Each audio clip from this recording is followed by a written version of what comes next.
Louvado seja o nome do Senhor. Aleluia. Glória a Deus. Pai, nós te damos graças por estarmos na tua casa nesta hora da noite. É que viemos te adorar, é que viemos dar, oferecer ao Senhor culto, adoração, louvor. E Pai, pedimos que o Senhor derrame sobre todos nós a tua graça, de sorte que os nossos ouvidos, os nossos corações sejam abertos para aquilo que o Senhor deseja falar ao coração de cada um de nós, Pai. Eu peço que o Senhor use esta palavra, que ela chegue no coração do meu irmão como palavra de Deus, inspirada, apropriada, e que a tua palavra faça mudança na nossa vida, produza libertação, cura, crescimento na fé e no entendimento. Obrigado por cada irmão que aqui está, por aqueles que, quem sabe, ainda estão a caminho. Que o Senhor nos guarde a todos e a todos nos livre do mal. Em nome de Jesus, e que todos digam graças a Deus. Se você quiser abrir a Bíblia, é Êxodo 3,14. É um versículo apenas que eu vou ler. Um versículo que eu tenho certeza a maioria dos irmãos já ouviram, conhecem. Eu vou fazer a leitura deste versículo. Êxodo 3, verso 14, que diz: Disse Deus a Moisés: Eu sou o que sou. É isto que você dirá aos israelitas: Eu sou, me enviou a vocês. Amém. Que Deus seja glorificado pela sua palavra. Você pode se assentar.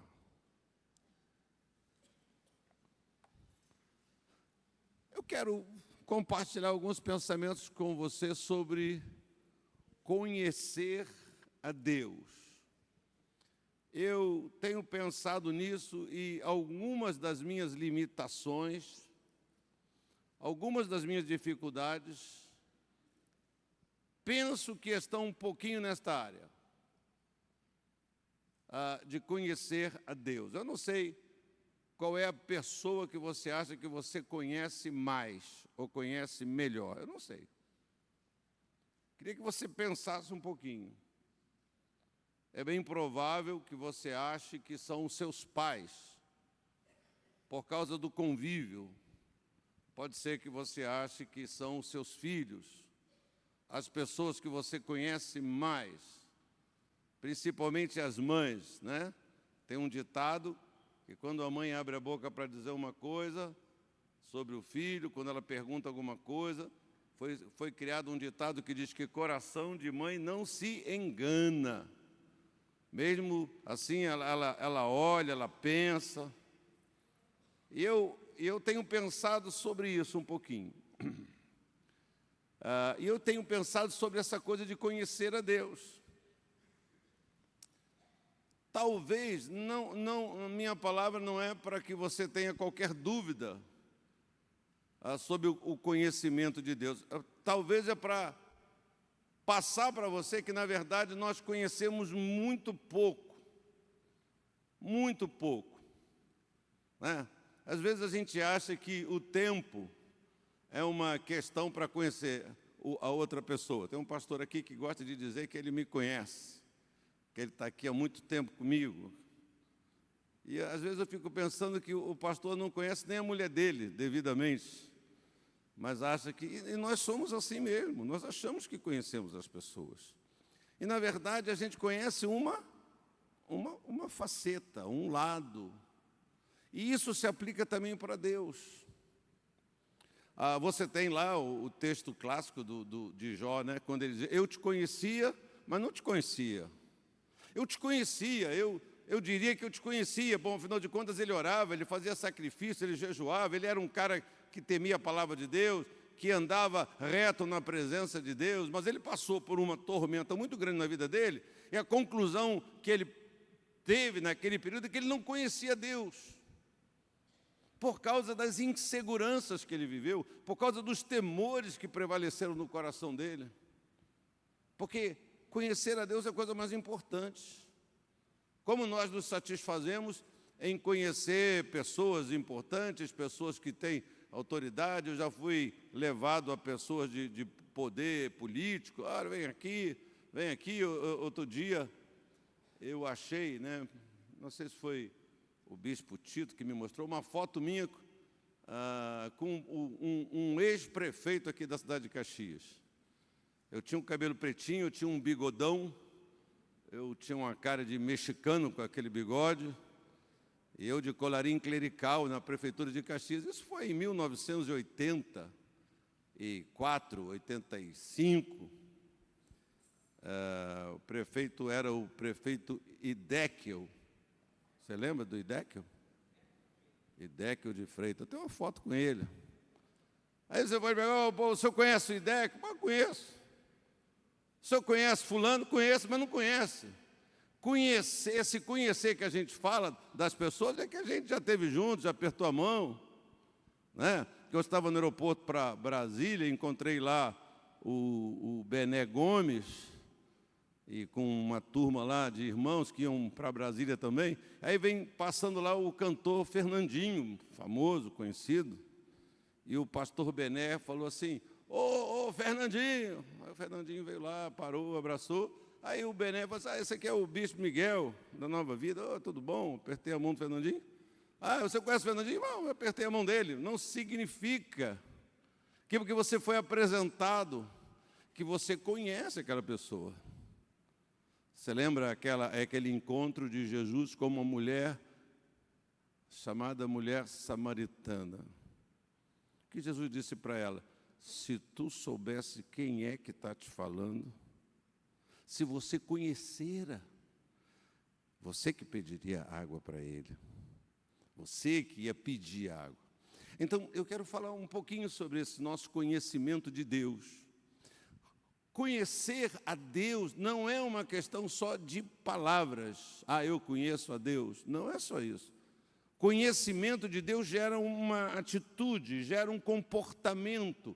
Conhecer a Deus vai gerar inexoravelmente, invariavelmente, um comportamento na sua vida, uma maneira de se portar, principalmente diante dos problemas, diante, né, das dificuldades, das necessidades maiores e fora do nosso controle, né? Diante das dificuldades da nossa vida. Quem conhece a Deus, quem conhece o caráter de Deus, a natureza de Deus, a palavra de Deus, vai ter uma atitude diferente.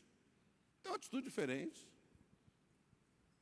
Então, o homem, apesar de todos os seus desvios e erros, desencontros, ele ainda acredita que pode governar sua vida independentemente de Deus. Quer dizer, já tem várias razões, várias situações.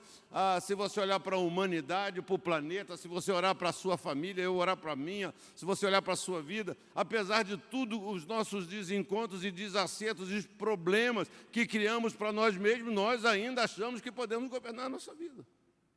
Nós ainda, alguns ainda, né? Nós, pessoas, ainda acham que podem viver a sua vida, governar a sua vida, independentemente de Deus. Jesus não estava teorizando, não estava dizendo apenas uma poesia ou dando uma simples ilustração quando ele falou sobre a ligação entre os ramos com a videira. Ele estava ensinando um princípio sem o qual a vida não existe. Nós não somos produtos do acaso, das coincidências cósmicas. Não aparecemos no cenário do mundo pelo acaso, pelo encontro das moléculas, pelo Big Bang, pela sei lá o que lá. As vastas e complexas teorias que se estabeleceu para explicar e só conseguiu nada explicar, não avançar em nada. Então, João 15:5 diz: eu sou a videira, vocês são os ramos, se alguém permanecer em mim e eu nele, esse dará muito fruto, pois sem mim vocês não podem fazer coisa alguma. Não há necessidade, penso eu, de explicar o texto. Não carece de interpretação. Não carece de argumentação. Sem mim, nada podeis fazer. É um princípio que governa a relação entre o homem e Deus. Ok? Então, quando Moisés recebeu a chamada de Deus para libertar o povo do jugo de Faraó, ele ficou sem saber como explicar a sua missão. Diz lá, Êxodo 13, versículo 13 e 14, Moisés perguntou: quando eu chegar diante dos israelitas e lhes disser, o Deus dos seus antepassados me enviou a vocês, e eles me perguntarem qual é o nome dele, que lhes direi? Disse Deus a Moisés: eu sou o que sou, é isto que você dirá aos israelitas. Eu sou, me enviou a vocês. Talvez muitos de nós leiam esse texto, já conhecem esse texto, a gente fica assim meio que passa batido, acha que entendemos, embora talvez para você sempre pareceu meio estranho essa coisa de Deus falar assim, né? Por que Deus não falou, eu sou Yahvé, eu sou o Todo-Poderoso, eu sou o Deus, né? Como ele se apresentou? É a pergunta que Moisés fez, tem a ver com aquela coisa, né? Eu sou o Deus dos vossos antepassados, de Jacó, de José, de Israel,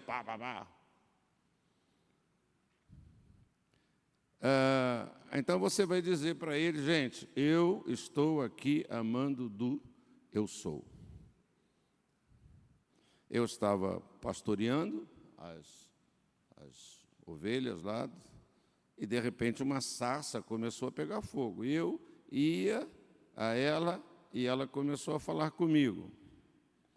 Pense num instante nessa situação de Moisés.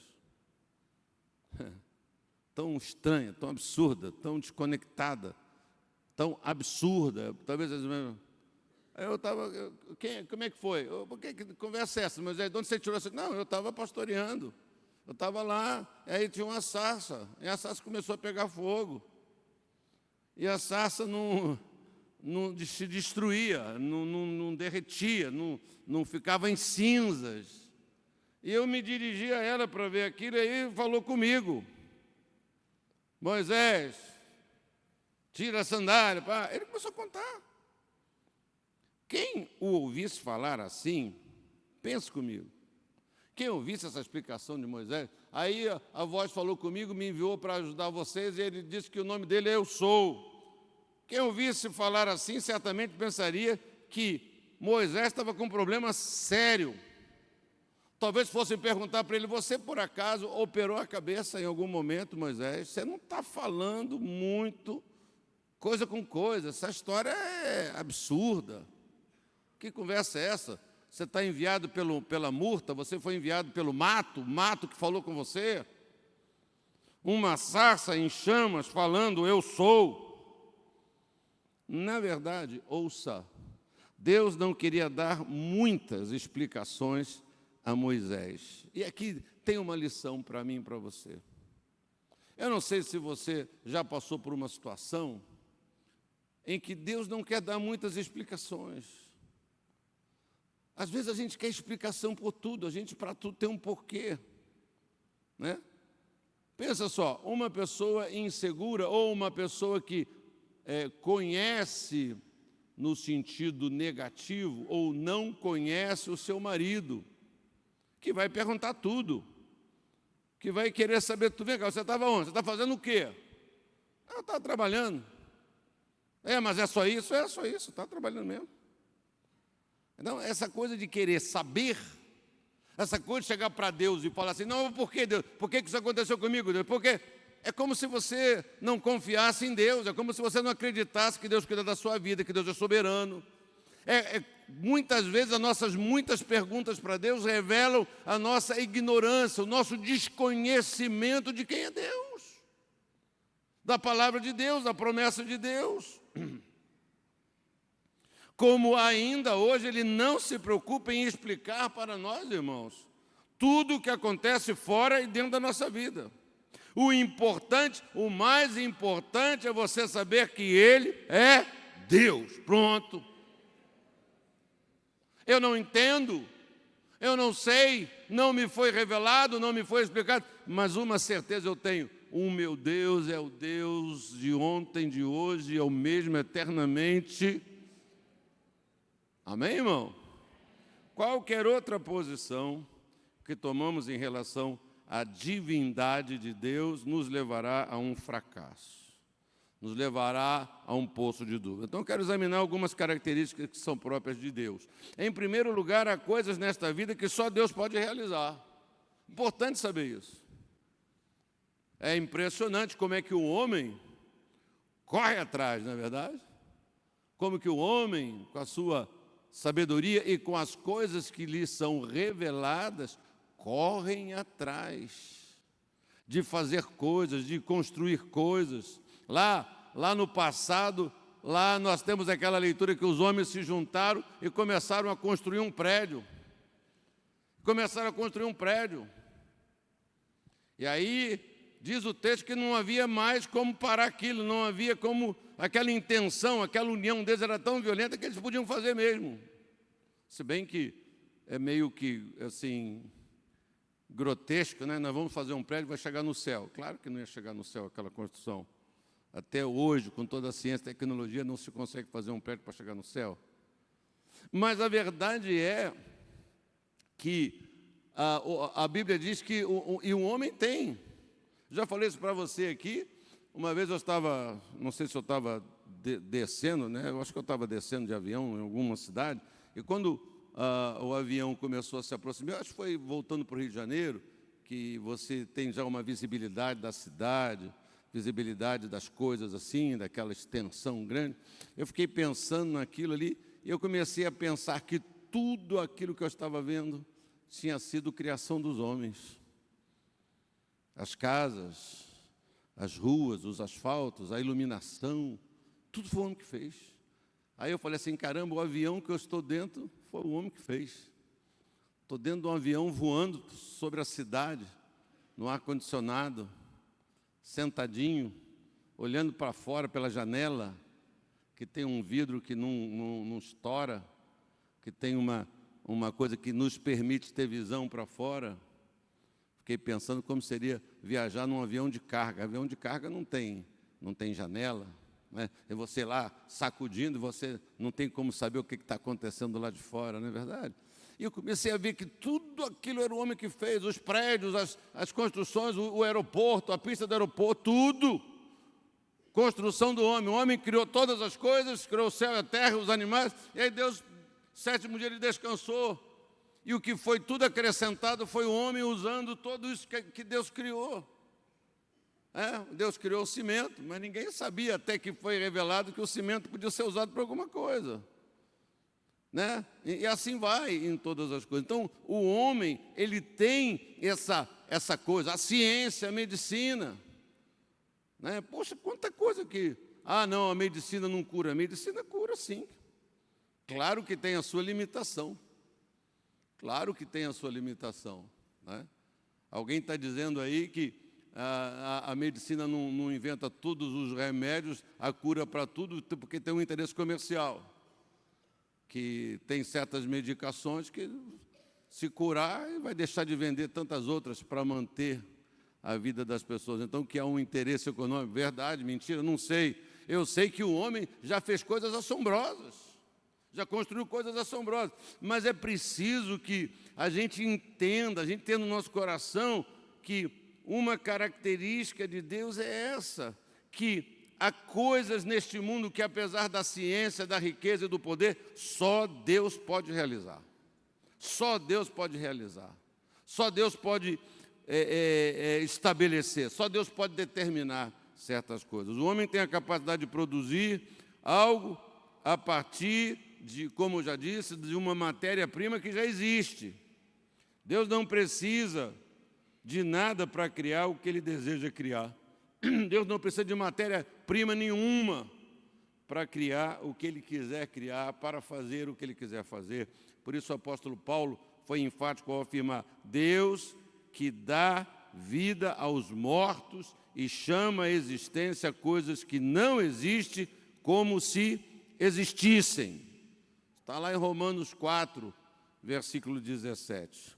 Qual homem seria capaz de fazer o que Deus faz? Em que pese, repito, o avanço da ciência em todos os ramos, nós ainda somos limitados. O homem ainda é pequeno diante da grandeza do nosso Deus. Quando Jesus começou a ensinar os princípios do seu reino, ele fez questão de falar sobre as ansiedades da vida. Para começar, se o homem fosse capaz de criar e de controlar elementos, ele não seria tão estressado, tão ansioso, tão preocupado como é. Veja o que Jesus disse em Mateus 6:27. Quem de vocês, por mais que se preocupe, pode acrescentar uma hora que seja a sua vida, um tempo que seja a sua vida? Saulo de Tarso não foi convencido sobre a morte de Jesus e a sua ressurreição através dos estudos feitos aos pés de Gamaliel. Não, ele estudou, pesquisou, aprendeu com o melhor, com o mais renomado mestre teológico, mas ele não teve como aprender isso. Ele teve um encontro pessoal com o Senhor Jesus, caiu por terra, ouviu uma voz: Saulo, Saulo, por que me persegue? Quem és tu, Senhor? Perguntou ele, e a resposta que ouviu mudou radicalmente a sua vida. Eu sou Jesus a quem você persegue. Se o convencimento não vem de cima, ele não tem profundidade. Se o seu convencimento espiritual não veio do alto, não veio de Deus, se o seu convencimento sobre algumas verdades veio da igreja, então não há profundidade na sua vida. Você não tem todas as convicções que você precisa ter. Embora você possa ser um grande estudioso de qualquer matéria, de qualquer tema, até mesmo do tema teológico, mas o seu conhecimento, como era o de Paulo até ali, é muito raso, é muito superficial. Uma grande maioria frequenta a igreja sem ter nenhuma experiência marcante com o Senhor Jesus. Muitos mudam de igreja como mudam de roupa. Se Deus não estiver envolvido com tudo que você faz, pensa, sente, sua vida corre um grande perigo de se desfazer diante das argumentações do mundo. Então, lembre-se, há coisas que somente Deus pode fazer. Há coisas que somente Deus pode fazer. Talvez seja interessante você anotar essa frase num caderno, anotar aí no seu celular, aí no seu arquivo, anotar lá, há coisas que só Deus pode fazer. E faça um exercício de ir colocando coisas que você vai entendendo que só Deus pode fazer. Você vai viver coisas e você vai lá nessa afirmação dessa noite e vai colocar assim: só Deus pode salvar. Só Deus pode fazer isso, só Deus pode fazer aquilo. À medida que você for caminhando com Deus, buscando a Deus, servindo a Deus, eu tenho certeza que essa sua lista, ela vai ter sempre algo que você vai acrescentar. E se você tiver ainda mais curiosidade com isso, um dia, se você tiver outro irmão que está aqui assistindo esta palavra nesta noite, e também começou com essa lista de coisas que só Deus pode fazer, só Deus fez na sua vida, você vai ver que vai haver algumas coincidências entre estas listas. Porque há coisas que somente Deus pode fazer. E quanto mais você conhecer a Deus, mais você vai ter essa verdade firme no seu coração. Uma outra característica singular de Deus é que há coisas que somente Ele sabe. Há coisas que só Deus sabe. Só Deus sabe. Nós somos exortados a não andar nesses caminhos. Nós somos exortados a não fazer certas coisas. Nós somos exortados a não falar certas coisas. Mas por que será? É porque muitas coisas que nós falamos sobre situações e pessoas, a gente acha, a gente imagina, a gente ouviu cantar. Não é que a gente sabe de verdade. A gente supõe, a gente arrisca, a gente joga verde para colher maduro. Nos achamos tão espertos, nos achamos tão malandros, tão acima, tão mais inteligentes que outras pessoas. Há coisas que só Deus sabe. Somente Deus sabe. Ora, se somente Deus conhece todas as coisas, por que não nos submetemos a Ele em nossa vida? E não só sobre a vida das outras pessoas, há coisas relacionadas à sua vida que só Deus sabe. Como é que eu vou saber? É se submetendo, obedecendo, crendo que há coisas que só Deus sabe. Eu não entendo, mas uma coisa eu sei, que Deus Ele cuida de mim porque Ele prometeu cuidar de mim. Eu sei que há coisas que só Deus sabe. Em que área? Em qualquer área. Em que área? Em qualquer uma. Há coisas que só Deus sabe da mecatrônica, é isso? Há coisas que Deus só sabe da filosofia. Há coisas que só Deus sabe da ciência nuclear. Há coisas que só Deus sabe da medicina. Há coisas que só Deus sabe no mundo, em qualquer área. Você pode ser o número 1 da capa da maior revista importante, você pode ser prêmio Nobel, mas há coisas sobre isso que você dominou, que você descobriu, que só Deus sabe. Porque as coisas reveladas, Deus revela para que nós possamos desfrutar delas, mas há coisas não reveladas que só Deus sabe e que está sob o controle e o domínio de Deus. As coisas não reveladas estão com o Senhor, pertencem ao Senhor. E as reveladas na ciência, na medicina, os grandes homens são reverenciados, porque quem inventou o fogo, quem descobriu o fogo, quem inventou, descobriu. Teve um lampejo de inteligência, insistiu, aquela insistência que Deus faz. Aí o pessoal gosta de citar o Thomas Edison, que tentou 700 vezes até conseguir a lâmpada não queimar, porque ele ficou lá graduando a quantidade e o filamento, aí ele queimava, ele disse que ele tentou 700 vezes. Por que esse homem não desistiu?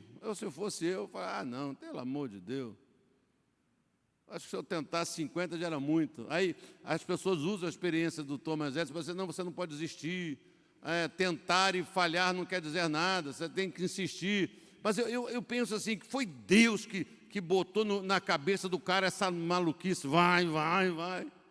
Foi Deus que não deixou, porque Deus queria revelar. Porque é assim. Então, nós temos que entender isso. Quantas vezes, irmãos, há áreas na sua vida que você acha que você sabe mais que Deus? Às vezes você acha que sabe mais de Deus na sua família. Às vezes você acha que sabe mais de Deus no seu negócio, no seu trabalho. Às vezes a gente acha que a gente sabe mais do que Deus. Não, está comigo, deixa comigo. Né? Eu tenho alguns amigos que falam muito para mim, está comigo, está com Deus. Eu sempre falo assim, Deus me livre. Deus me livre, pensar assim, que eu estou com Deus porque estou com alguém. Estou com Deus porque eu estou com Deus. Né? E quando esse alguém que diz, está comigo, está com Deus, não estiver mais aqui, eu vou continuar com Deus ainda. E vice-versa, não é verdade? Deus é que entende, a característica de Deus é que há coisas que só Ele sabe. Ora, se você crê nisso, você vai se submeter a Ele. Você vai se submeter à palavra de Deus no mesmo princípio anterior. Eu não entendo, mas eu vou confiar em Deus. Eu não entendo, mas eu vou acreditar nisso que está acontecendo na minha vida. Por que nós insistimos em dar respostas para tudo? A gente insiste em dar resposta para tudo, explicação para tudo, e nós também queremos resposta para tudo e explicação para tudo. Será que uma pessoa que lê a sorte sabe de fato o que vai lhe acontecer amanhã? Não, claro que não, bicho. Mas tem muita gente que acredita. Se elas soubessem, elas não usariam desta sabedoria em causa própria. Né?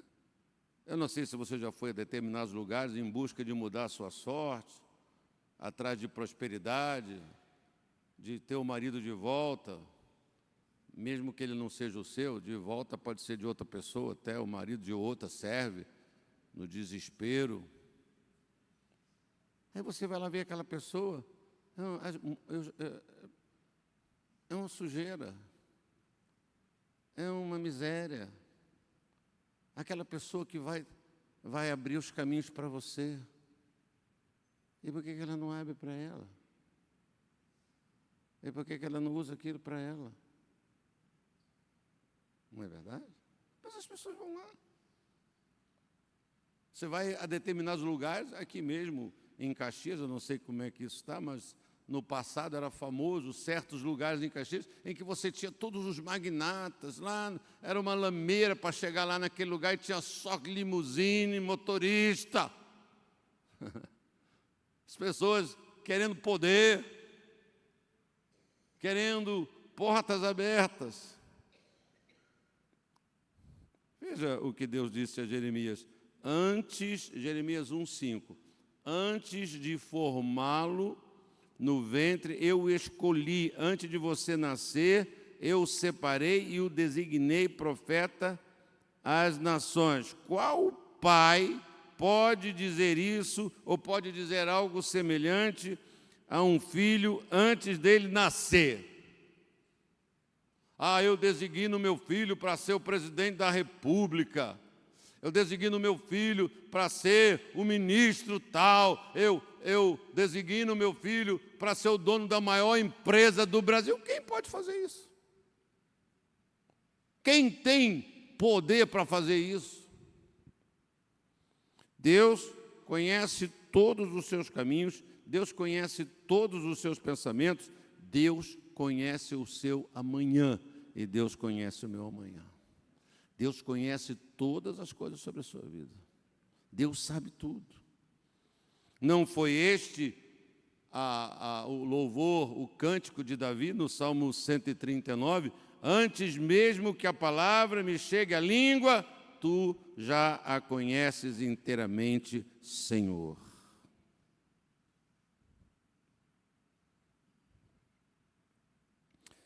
Você não se sente mais seguro quando se submete a uma cirurgia, tendo como cirurgião um médico altamente preparado, que conhece tudo a respeito do seu problema de saúde?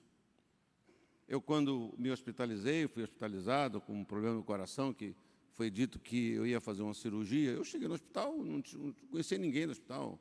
Meu médico, meu cardiologista era aqui de Duque de Caxias. E eu cheguei lá e, tá bom, só tem que operar, tá bom. E aí, naquele procedimento, eu me lembro que as pessoas chegavam para mim e diziam assim, quem vai operar o senhor é o doutor Walter? Não sei não, senhora. Não sei. Tomara que seja o doutor, porque o doutor fulano é o craque, é o médico respeitado, é o bam. A gente gosta de falar isso, né? Tomara. Eu ali só Jesus. Me ajuda. Porque você sabe que quando Jesus está no controle, né? Não desfazendo do valor da medicina, mas se você estiver lá no fim do mundo da Amazônia, sem nenhum médico bam lá, vai ser lá o veterinário que vai te operar, e Deus vai usar poderosamente. Se a nossa vida está nas mãos de Deus, eu não estou dizendo que tratamos a nossa vida, qualquer um serve, mas Deus é que tem o controle da nossa vida. E foi esse médico. E a gente fica feliz com isso. Que bem. Ano passado eu fiz um cateterismo e estava tudo bem, as minhas artérias estão todas pérvias, estão limpas, fluidas. E o meu médico disse assim, o doutor Walter é um craque. Ele citou o cirurgião. Tem mais de 8 anos que eu fiz essa cirurgia. E ele falou assim, o doutor Walter, exaltando aquela capacidade. A gente não se sente melhor. Você não se sente bem quando você vai saber que aquele médico é o melhor que tem no Rio de Janeiro, é o melhor que tem em Duque de Caxias, porque isso dá um conforto para a gente. Quem vai mexer sabe. porque erros podem acontecer. Me lembro de um menino que era aqui da igreja, teve um câncer, foi no hospital aqui, o médico queria operar ele. Deus deu assim uma dúvida no coração da esposa. Ela foi para o INCA, chegou no INCA, o médico do INCA falou assim, não, isso não pode operar não. O médico falou para ela, se operam o seu marido, ele ia morrer. Não ia morrer da cirurgia, ia morrer daquele problema. Não, esse câncer vai tratar com radioterapia. E o menino está aí. Vivinho da Silva, sumiu tudo, parou tudo. Então é importante isso, né? Ter um bom. A gente também se sente seguro, a gente também se referencia, doutor fulano que me salvou. Claro que você está falando que foi aquele instrumento de Deus. Não é verdade? Então, por isso, irmãos, por esse princípio, nós devemos nos entregar totalmente a Deus, porque Ele sabe tudo sobre a nossa vida. Ele conhece os melhores caminhos para você avançar. Você sabe por que Abraão não titubeou em obedecer às ordens de Deus em sacrificar seu único filho? Porque Abraão conhecia o coração de Deus, ele sabia que há coisas que só Deus conhece, que Deus conhecia o coração dele também. Eu já contei essa outra experiência minha com essa coisa de Deus saber. Quando eu tive problema na minha vista, e eu fiz uma cirurgia, deu um probleminha, eu tive que fazer uma cirurgia para corrigir o probleminha, e depois de tudo estar normal, descolou de novo a mesma retina, tive que operar de novo aquele olho, e acabou, depois eu tive que fazer uma outra invasão no olho, para tirar um líquido e para trocar aqui a lente aqui, que o processo deu catarata. Eu me lembro, já aconteceu aqui, na última cirurgia que eu ia fazer, eu estava um pouco cansado daquilo. Cirurgia no dia seguinte, à noite, fui deitar, fui para a cama, sentei na beira da minha cama e falei, pois é, Senhor, mais uma vez, amanhã estou lá, os caras furando meu olho. E aí eu peguei a minha Bíblia e abri a minha Bíblia e li lá, no livro de Provérbios, Deus dizendo, eu, o Senhor, fiz o olho. Eu fiz o olho. Eu já contei isso aqui, eu fui ler o texto, o contexto não tem nada a ver, está ensinando um monte de coisa, está ensinando isso, faz assim, aí do nada sai esse versículo, tanto que eu jurava que eu nunca tinha lido aquele versículo na minha vida, porque quando eu li o versículo, eu não tinha nada no olho, eu não ia fazer uma cirurgia no olho, mas quando eu li naquela noite, na véspera de uma cirurgia, o Senhor fiz o olho, fui dormir, fui deitar e tive paz no coração, porque aquele que está na minha vida sabe todas as coisas, conhece todas as coisas. Então, eu quero que você perceba que o nosso conhecimento de Deus vai gerar um tipo de vida para nós. Vai gerar, às vezes eu falo para as pessoas, você, nós. Você precisa conhecer a Deus, você precisa entregar a sua vida a Deus. Mas será que eu tenho conhecido a Deus? Será que eu tenho conhecido o Senhor?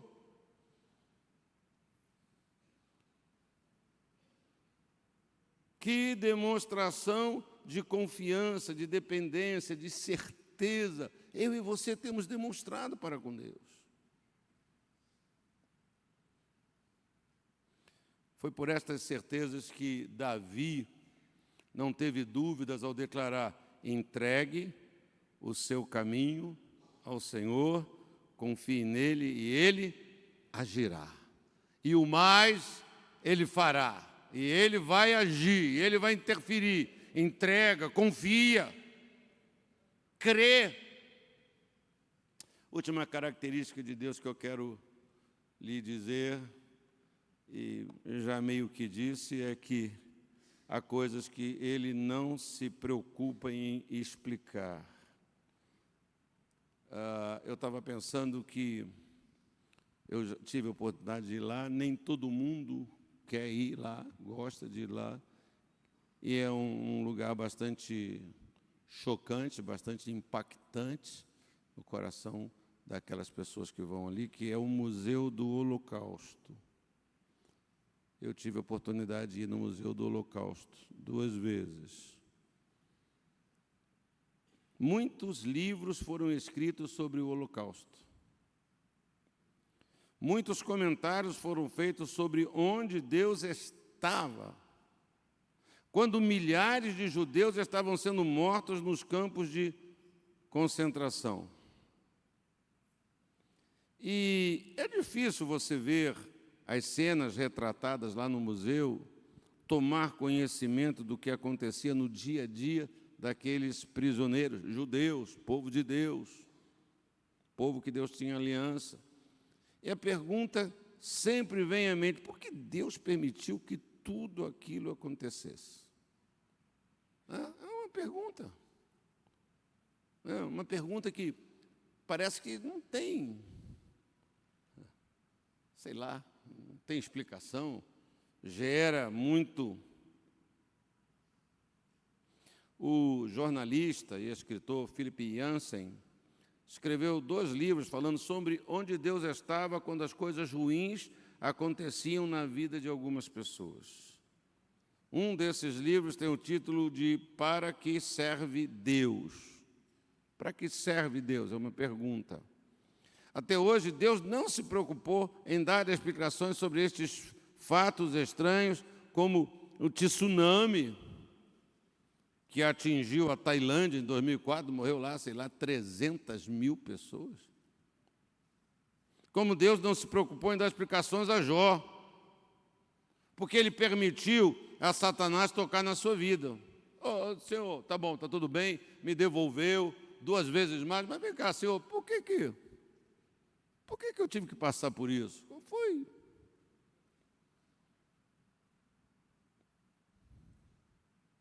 Há momentos na minha vida que eu também oro assim. Há momentos que eu também oro a Deus: Senhor, por que isso está acontecendo? Por que esse problema? Entre minhas experiências com Deus, eu já disse que uma vez eu falei para Deus também: eu não preciso disso.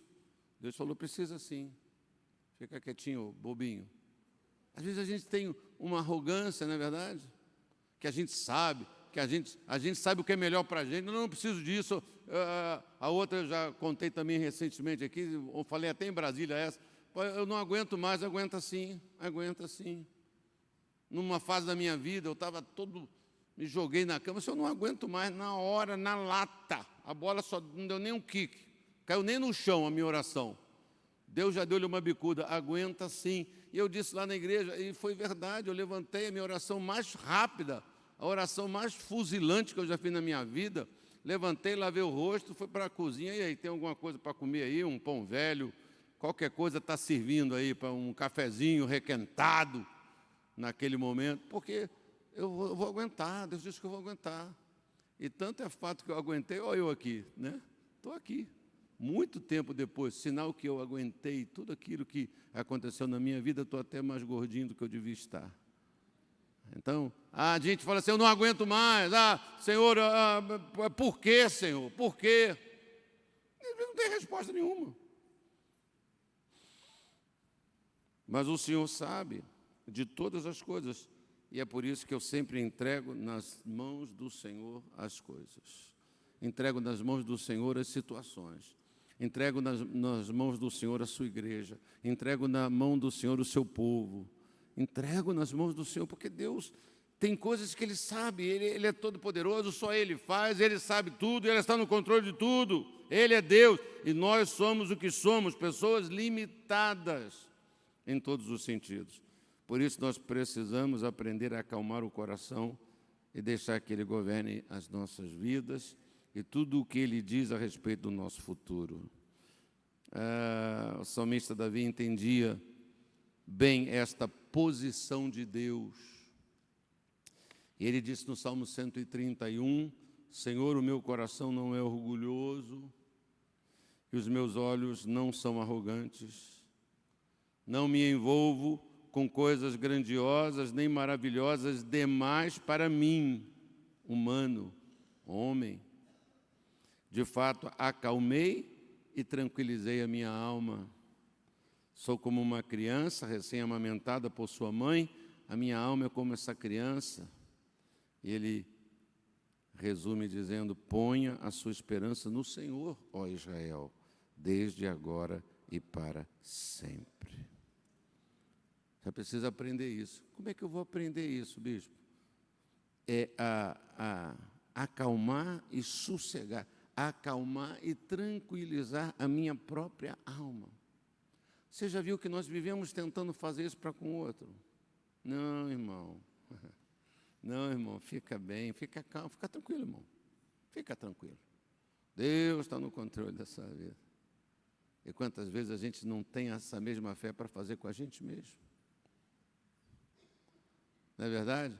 Parece que eu só posso tranquilizar você. E quando eu estiver mal, você que também está meio atribulado, você que vai me tranquilizar.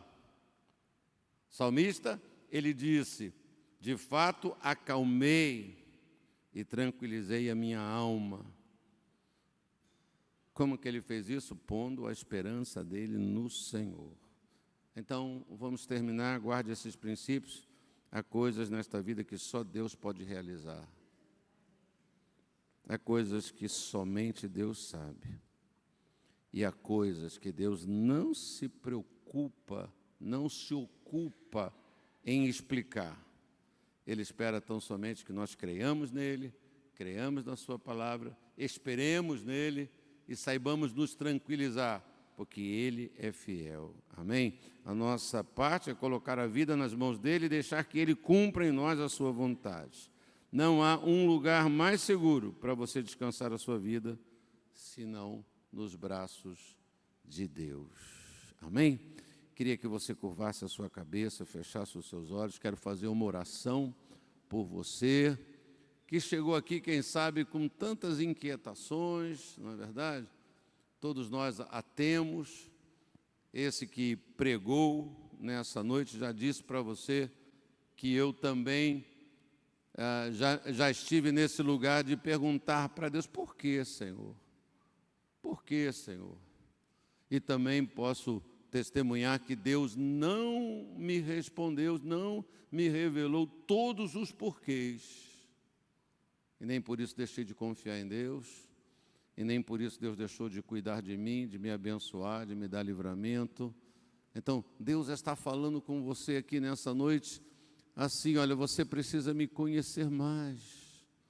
A razão de algumas lutas interiores, a razão de faltar na sua vida algumas bênçãos, está na base que você conhece pouco do Senhor, que você conhece ainda talvez superficialmente, embora Deus já até tenha feito milagres na sua vida, embora até o seu nome esteja no livro da vida. Foi o profeta que disse: vamos prossigamos em conhecer a Deus. Conhecimento de Deus não é num estalo, não é numa experiência: ele me curou, tá bom, amém. Você conheceu um lado dele, o amor dele, o poder dele, a misericórdia dele, mas Deus é muito mais. Então nunca podemos, se nós perdermos, Senhor, meus irmãos, esse desejo de conhecer a Deus, nós vamos ficar fracos, vamos ficar tão limitados. Então abra o seu coração para Ele, abra o seu coração para Deus. Peça a Ele que responda a Ele: Senhor, eu confio em Ti, eu espero. Talvez você entrou aqui querendo mais uma vez nesta noite ter uma explicação de Deus. E Deus quer derramar a sua presença sobre você, a sua paz sobre você. A paz de Deus não é entregue por explicações. A paz de Deus é uma dádiva. Deus derrama a paz no meio da tempestade. Deus derrama a paz sem explicar nada. E no fundo, o que a gente mais quer é a paz de Cristo. Fique de pé comigo, por favor, para nós orarmos. Aleluia. Pai, nós temos ouvido e recebido a Tua palavra nesta noite. E, Pai, que o Senhor produza na minha vida e na vida dos meus irmãos aquilo que o Senhor tem planejado para esta hora. Eu creio que esta Tua palavra vem como uma resposta, como um abrir do entendimento do meu irmão. Eu creio que esta palavra vem como uma palavra de libertação, Senhor. Nos tirar desta área de tensão, de ansiedade, e nos conduzir pelo caminho da bênção, da paz, da certeza. Aquele que conhece o Senhor, Ele não me deixará, não me desamparará, está comigo. Ajuda-nos a andar nesta fé e confiança, Senhor, porque no final das contas isso é o que é o mais importante, Pai. Conhecer a Deus. Nada vai me dar esta grande bênção. Nenhum compêndio, nenhum sábio, nenhum estudo mais profundo, teológico, o que seja, que nós possamos receber do Senhor através da sua palavra e que a nossa fé seja fortalecida. Em nome do Senhor Jesus, e que todos os irmãos digam amém, aleluia. Vamos orar, Pai, nós oramos por esses pedidos de oração, foram trazidos à Tua casa, oramos pelos nossos irmãos que ainda dependem e carecem, como todos nós, de oração, irmãos que estão doentes, o diácono Nilson, o diácono Cordeiro, ó Pai, a recuperação, o tratamento da Raquel, do bispo Tito, ó Pai, a vida do Kelvin, nós temos crido e Te pedido uma cura, uma libertação completa, a irmã Nilzan, a irmã Nunimar, o irmão Clemecildo, também lidando com essas limitações do que ele sofreu. Pai, cura e liberta o Teu filho, que ele possa estar de volta à convivência na Tua casa. Irmã Jane, Jaqueline, irmã Elielte também se recuperando, o irmão Alex. Pai, cura o Teu povo, liberta dos seus males, como também todos esses pedidos de oração. Nós oramos com fé, nós Te pedimos e agradecemos em nome de Jesus, e que todos digam amém. Dá um abraço no seu irmão antes de sentar e diga: vamos conhecer mais a Deus, irmão. Vamos buscar o Senhor cada dia mais. Sua presença, Sua palavra, você pode ocupar o seu lugar.